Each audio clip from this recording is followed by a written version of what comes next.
Professor Jnanajyoti ವಿಶ್ವ ಜ್ಞಾನಿ Bharat Ratna doctor Baba Saheb Ambedkar ಅವರ ಪರಿನಿಬ್ಬಾಣದ ದಿನ ಆಗಿರೋದರಿಂದ ಅವರನ್ನು ನಾವು ಸ್ಮರಿಸಲೇಬೇಕು. ನಾವು ಆಗಿರ್ಬೋದು, ಇವತ್ತು ನಾವು ಇಲ್ಲಿ ಓಡಾಡ್ತಾ ಇದ್ದೀವಿ ಅಂತಂದರೆ ಅವರು ಕೊಟ್ಟಿರ್ತಕ್ಕಂಥ ಭಿಕ್ಷೆಯಿಂದ ನಾವೆಲ್ಲರೂ ಇಲ್ಲಿ ಆರಾಮವಾಗಿ ನಾವೆಲ್ಲರೂ ಇದ್ದೀವಿ.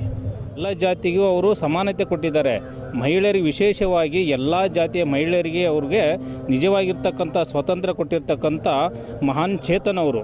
ಇವತ್ತು ಎಲ್ಲ ಜಾತಿಯ ಮಹಿಳೆಯರು ಅವರನ್ನು ಸ್ಮರಿಸಬೇಕಾಗಿರ್ತಕ್ಕಂಥ ಇವತ್ತ ಒಂದು ದಿನ.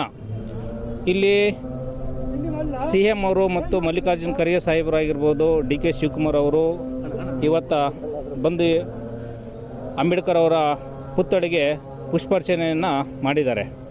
ಆದರೆ ಇವತ್ತು ಎಲ್ಲ ಕಡೆಗೆ ದಲಿತರ ಮೇಲೆ ಆಗಿರ್ತಕ್ಕಂಥ ಅನ್ಯಾಯ ಇವತ್ತಿಗೂ ನಿಂತಿಲ್ಲ. ನಾವು ಇದನ್ನು ಖಂಡಿಸಲೇಬೇಕಾಗಿದೆ.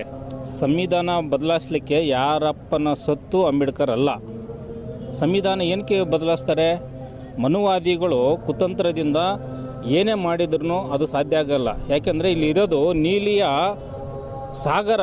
ಆ ನೀಲಿಯ ಸಾಗರವನ್ನು ತಡೆಯೋಕ್ಕೆ ಯಾರಿಂದ ಬಂದ್ರೂ ಸಾಧ್ಯ ಆಗೋದಿಲ್ಲ.